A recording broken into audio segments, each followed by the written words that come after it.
पहिल्या भागात आपण पाहिलेत की गुरु शुक्राचार्य यांनी राकावती ही पुत्रप्राप्तीसाठी शरीरधर्माच्या 5व्या दिवशी राजाशी समागम कर म्हणजे तुझी मनोकामना पूर्ण होईल असा आशीर्वाद दिला व ते आश्रमात परत गेले.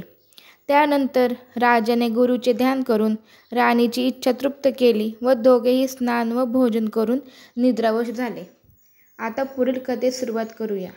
ती रात्र निद्रानंदात घालवल्यावर अरुणोदयाच्या वेळी पांढरा घोडा, शंख व पूर्ण चंद्राचे दर्शन होऊन जाई, मोगरा, पुन्नाग, सोनचाफा वगैरे सुगंधी पत्री पुष्पांनी व धूप, दीप, कर्पूर इत्यादी मंगलद्रव्यांनी गुरुपाद पूजा केल्याचे राकावती राणी स्वप्न पडले आणि त्याच वेळी आकाशातून वीज गरजल्याप्रमाणे आवाज होऊन एक चक्र राकावती राणीने नेसलेल्या पितांबराचे ओटीत येऊन पडले.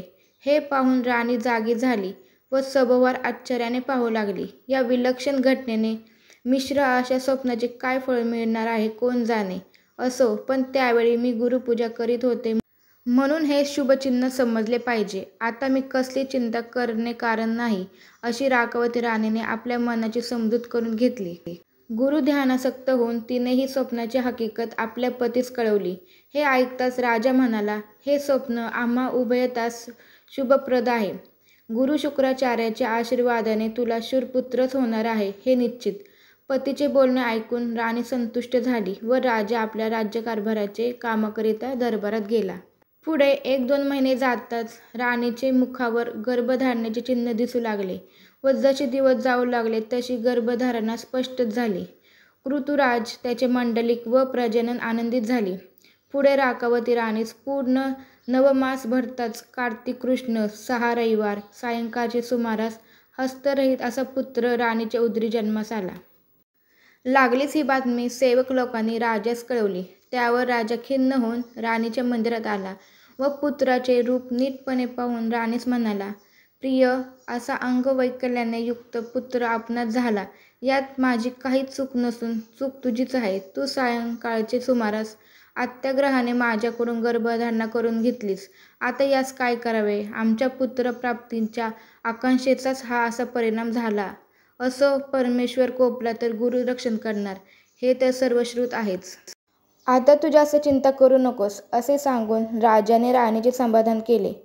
पुढे मुलास 12वा दिवस लागल्याच्या सुमारास ऋतुवीर राजाने गुरु शुक्राचार्यांना बोलून घेतले व रत्नखचित पाळण्यात मुलाला निजवून सुवासिनी स्त्रिया गीत गात असताना गुरु शुक्राचार्यांना आपल्या मुलाचे नाव ठेवण्यास विनंती केली.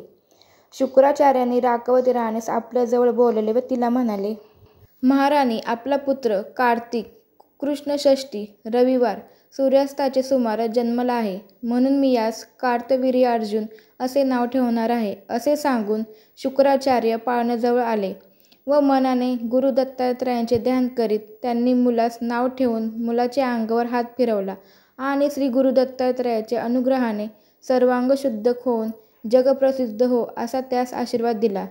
हे गुरुवाक्य ऐकून राजा, राणी व तेथे जमलेल्या सुवासिनींनी मंगल गीत गात जय जयकार केला.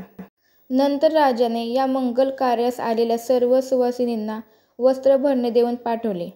दुसरे दिवशी गुरु शुक्राचार्यांनी राजा राणीच्या इच्छेप्रमाणे स्नान पूजादी कामे आटपून त्यांचे आतिथ्य स्वीकारले व ते त्यांना म्हणाले, हे राजा, तुम्हास हस्तहीन पुत्र झाल्याबद्दल चिंता करण्याचे कारण नाही.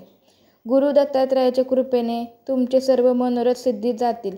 या मुलास 3-4 वर्ष संपताच तुम्ही त्याला घेऊन गुरु दत्तात्रयाच्या आश्रमात जावे व त्यांची पादसेवा घ्यावी. या योगे तुमची मनोकामना पूर्ण होईल. असे राकावतीस सांगून आपण आपल्या आश्रमात जातो असे म्हणाले व आता तुम्ही संतोषाने राहा असा आशीर्वाद देऊन गुरु शुक्राचार्य आपल्या आश्रमात गेले. कार्तवीर्यार्जुन दिवसेंदिवस वाढू लागला व त्यास 4थे वर्ष संपून 5वे वर्ष लागताच राजा राणी गुरु शुक्राचार्यांच्या आज्ञेप्रमाणे राजवैभवासमवेत श्री दत्तात्रयांच्या आश्रमात आले. आपल्या शिष्यांकडून राजा राणीच्या आगमनाची बातमी ऐकून गुरु दत्तात्रयांनी त्यांना आपल्याजवळ बोलवून घेतले. राजा राणींनी आपल्या पुत्रास गुरु दत्तात्रयाच्या पायावर घातले व नमस्कार करून आपला आशय त्यांना कळविला.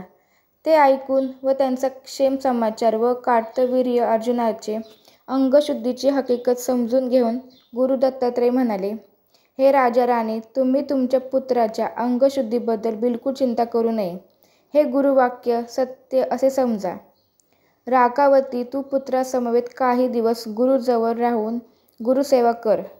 कृतराजा, तू आजचा दिवस येथे राहा व गुरुप्रसाद स्वीकारून उदयीक प्रातःकाळी तुझे राज्यास जाण्याकरिता निघ आणि तेथे जाऊन राज्यकारभार यथोचित कर, असा आशीर्वाद दिला. कृतवीर्य राजा त्याचप्रमाणे आपल्या लोकांसह मनीषवती नगरीस परत येऊन राज्यकारभार पाहू लागला. भक्तश्रेष्ठ अशी राकावती राणी गुरुसेवेत काही वर्ष राहिल्यावर माघ मासातील वाढत्या चंद्राचे वैभव पौर्णिमेस षोडश कलांनी युक्त होऊन सर्व जगास तेज देते. त्याचप्रमाणे कार्तवीर्य अर्जुनास सहस्त्रभाव उत्पन्न होऊन त्याच्या पराक्रमाचे तेज मुखावर झळकू लागले. हे पाहून राकावती राणी, त्याचप्रमाणे तेथे असणारा शिष्यवर्ग या सर्व गुरुमहिमेने आश्चर्यचकित झाला. अशा प्रकारे गुरुध्यान तत्पर असलेल्या राकावती राणीस कार्तवीर्य राजास बोलावून पाठवून आपल्या राजधानीस परत जाण्याची इच्छा झाली. ही तिची इच्छा समजून घेऊन गुरुदत्तात्रयांनी राकावतीस आपल्याजवळ येण्याची आज्ञा केली व ते तिला म्हणाले, महाराणी, श्रीशंकराचे सुदर्शन चक्रच तुझा पुत्र अर्जुनी म्हणून तुझ्या उदरी आला आहे. त्याचे महात्म्य मी काय वर्णन करू. हा अत्यंत बलाढ्य होऊन देवदानवांच्या शस्त्रांना न भीता क्षत्रिय कुल श्रेष्ठ होऊन आपल्या शौर्याचे तिन्ही लोकात प्रख्यात होईल. आता तू तुझ्या पुत्रासमवेत तुझ्या राजधानीत जा. तुझ्या पतीस यापूर्वीच येथे येण्याबद्दल आम्ही कळविले आहे. त्याचप्रमाणे तोही आपल्या राज्यवैभवासहित थोड्याच काळात येथे येईल. हे गुरुचे वचन ऐकून राणी व कार्तवीर्य अर्जुन काही वेळ तेथेच बसले. नंतर थोड्याच वेळात राजा अत्यंत वैभवाने गुरु दत्तात्रयांच्या सान्निध्य आला व त्यांना नमस्कार करून आणि आणलेली गुरुदक्षिणा पुढे ठेवून आपणही तेथेच बसला. राकावती महाराणी पुत्रासह पुढे आली व गुरु दत्तात्रयास व राजास नमस्कार करून बसली. सहस्र भुजांनी युक्त व तेजस्वी अशा आपल्या अर्जुनी पुत्रास पाहून राजा आश्चर्यचकित झाला व मनामध्ये गुरुच्या महात्म्याचे स्तवन करीत त्या दिवशी तेथेच राहिला. नंतर गुरुप्रसाद सेवन करून दुसऱ्या दिवशी आपली राणी व पुत्र अर्जुनासह परिवारासमवेत गुरूंना नमस्कार करून व गुरुचा निरोप घेऊन राजा नगरीत जाण्याकरिता निघाला. त्यावेळी गुरु दत्तात्रयांनी अर्जुनास आपल्याजवळ बोलवले व त्याच्या मस्तकावर हात ठेवून ते त्यास म्हणाले, हे अर्जुना, तू आईबापाची सेवा हीच गुरुसेवा, समाजसेवा हीच ईश्वर सेवा असे समजून त्याप्रमाणे आचरण करीत जा. पुढे तुझ्यावर राज्याची जबाबदारी पडल्यावर तू लोककंटक अशा दुष्ट व दुर्जन लोकांच्या उपदेशास भुलू नको व देव, दानव आणि सत्पुरुष यांना कष्ट देऊ नकोस. तुझा पिता ऋतुवीर यांच्याप्रमाणे धर्माने राज्य चालव, म्हणजे तुला देव, दानव, अगणित राजे लोकांच्या शस्त्रांचाही बिलकुल भय राहणार नाही. तूच पुढे क्षत्रिय कुलक्षेत्र होऊन पुष्कळ दिवस राज्य करशील. या आमच्या समुपदेशाकडे किंचितही दुर्लक्ष करून तू वागलास तर तुझे समग्र क्षत्रिय कुलच तू अधोगतीत नेशील व दुष्कृतीस पात्र होशील. हे ऐकून अर्जुनाने गुरु दत्तात्रयास साष्टांग नमस्कार केला व त्यांच्या उपदेशाप्रमाणेच वागण्याचे वचन दिले. गुरूंनी केलेला उपदेश राजा, राणी व मंत्री व सगळ्यांनी ऐकला व ते गुरूंची स्तुती करत म्हणाले, गुरुवर्य, अर्जुना नमस्कार केल्यावर सद्बोध यासही योग्य आहे. यापुढेही यांचवर अशीच गुरुकृपा राहावी. असे म्हणून सर्वांनी गुरूस नमस्कार केला व तेथून निघून पल्लव तोरांनी अलंकृत अशा महिष्वती नगरीस आले. यांच्याकडे मार्गाकडे डोळे लावून बसलेले नागरिक, स्त्री पुरुष समारंभाने त्यांच्यासमोर गेले. राजा, राणी अर्जुनासहित राजधानीत येऊन सिंहासनावर विराजमान झाले. जमलेल्या सर्व प्रजाजनांनी राजा राणीचे त्याचप्रमाणे सहस्त्रबाहूने शोभणाऱ्या अर्जुनाचे दर्शन केले. अर्जुनास आशीर्वाद दिलेल्या गुरु दत्तात्रयांचे ध्यान करीत सर्वजण आपापल्या स्नानास निघून गेले. पुढे काही दिवस लोटल्यावर अर्जुनाचा प्रभाव जिकडे तिकडे पसरू लागला.